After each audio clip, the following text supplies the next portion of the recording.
একবার এই ফরম্যাটটা তৈরি করে নিছে, এখন শুধু সেল করে। হোলসেল পাইকারি রেট যেটা, সেটার দাম হবে মিনিমাম 4 থেকে 500 ইউরো। দোয়াত কলম এটা একটা আসলে একটা ব্যতিক্রমী, কারণ এটা এক সময় মানুষ কিন্তু পাখির পালক দিয়ে কিন্তু লিখতো। এই আইটেমের উপরে বাংলাদেশে কেউ কাজ করে আমার জানা নেই।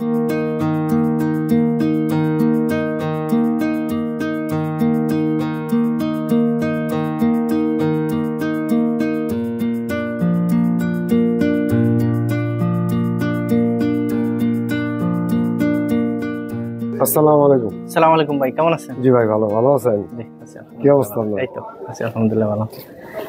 কি অবস্থা ব্যবসা? এই তো আছি আলহামদুলিল্লাহ। না, দেখতেছি তো যেখানে ভ্যানিসে এই বিশেষ করে এই সুবিধার ব্যবসা, এই গ্লাস, এই ব্যবসাটা অনেকে করছে এবং বেশ প্রতিষ্ঠিত হয়েছে অনেক বাংলাদেশি। তো আমাকে একটু বলবেন যে আসলে এই যে এগুলা কাছে এগুলো কোত্থেকে আসে? এটার 3টা আইটেম আছে। একটা হলো মুরানো, যেটা ভেনিসের মুরানো দ্বীপে ফ্যাক্টরি আছে, মুরানো বিখ্যাত, পৃথিবীতে বিখ্যাত।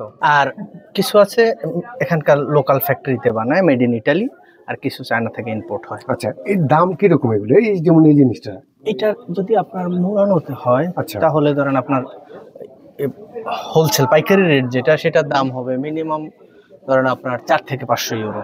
4 থেকে 500 ইউরো একটা? হ্যাঁ, বাংলাদেশি টাকা প্রায় 50,000 টাকার উপর। হ্যাঁ, আমি বলতেছি পাইকারি দাম, যেটা সেল প্রাইস। পাইকারি, আর আপনারা যখন সেল দেন তখন তো এটা একটু বাড়ে। হ্যাঁ, ডাবল হবে, মিনিমাম ডাবল, আর চেয়ে বেশি হতে পারে। আচ্ছা, আর যেটা মেড ইন ইটালি সেটার দাম ধরেন 120 টাকা, আর মেড ইন চায়না হলে 60-70 টাকা।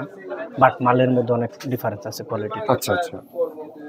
ধরেন এই যে এই আইটেমগুলো, এগুলা এখানকার local item, made in Italy. এগুলা ইতালিতে তৈরি হয়, এটা চায়না থেকে আসে না? না।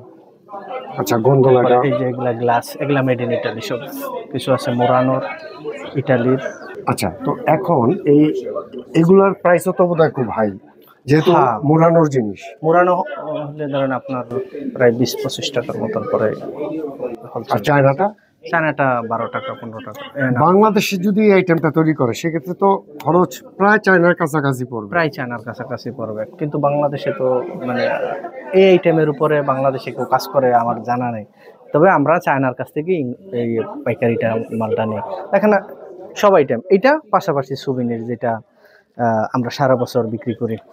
আপনার কিন্তু এই যে দেখতেছি টি-শার্টও আছে। হ্যাঁ, এগুলা কি সব ইতালি নাকি চায়না? সব China, made in China, all made in China. Cap সারা বছর সেল করি আমরা এগুলা।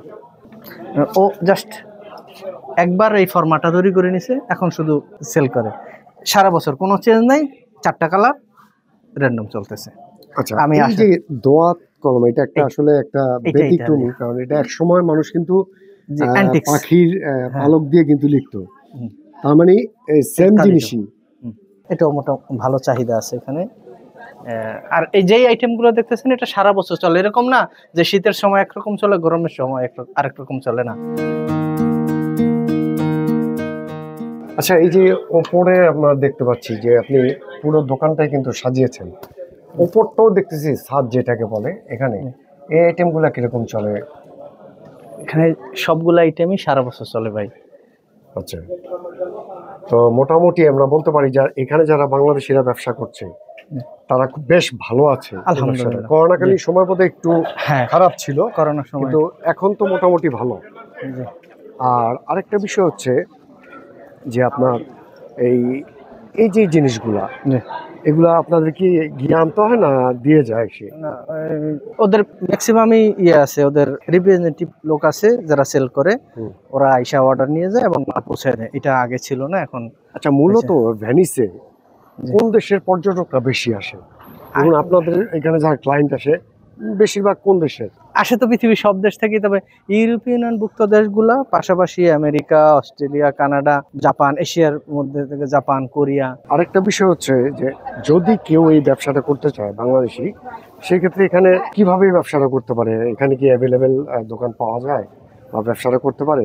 বাইরে হোক, বাইরে অনেক দোকান দেখলাম, তো সেক্ষেত্রে কি করতে পারে কিনা? হ্যাঁ, ব্যবসা তো করতে পারে, নাহলে আমরা করতেছি না, ব্যবসা তো সবাই করতে পারে। আপনার টোটাল হচ্ছে 4টা দোকান না? জি, টোটাল কতজন কাজ করছে আপনার এই 4টা দোকানে? কতজন বাংলাদেশের কর্মসংস্থানের ব্যবস্থা হয়েছে? আমি ছাড়া 4 জন কাজ করি ভেনিসে। তার মানে আপনি 4টা বাংলাদেশি পরিবারকে আপনি সহায়তা করছেন, বলবো মানে বিশেষ করে কাজ দিয়ে না আপনার এখানে কাজ করছে। জি আলহামদুলিল্লাহ, ওরাও তো আমাকে সহযোগিতা করতেছে, তারা তো কাজ করে আমাকেও সহযোগিতা করে।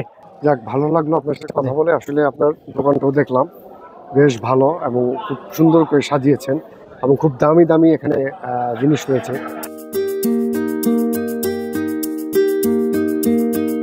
আসলে দেখলেন যে প্রবাসে যারা বসবাস করছে, বাংলাদেশি যারা আজকে প্রতিষ্ঠিত হয়েছে ব্যবসা করে, তাদের মধ্যে একজন আমাদের এই লিটু ভাই।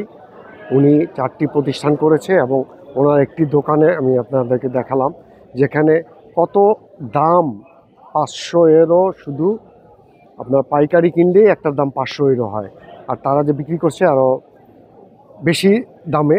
তো এবং তার প্রতিষ্ঠানে কিন্তু বাংলাদেশিদের কর্মসংস্থানের ব্যবস্থা করেছে। কোনো বাংলাদেশি যদি এই ব্যবসাটা করতে চান ভেনিসে, সেক্ষেত্রে আপনাকে এখানকার নিয়ম মেনে আপনাকে ব্যবসা করতে হবে। ভালো থাকবেন, সুস্থ থাকবেন, আবার দেখা হবে। ধন্যবাদ।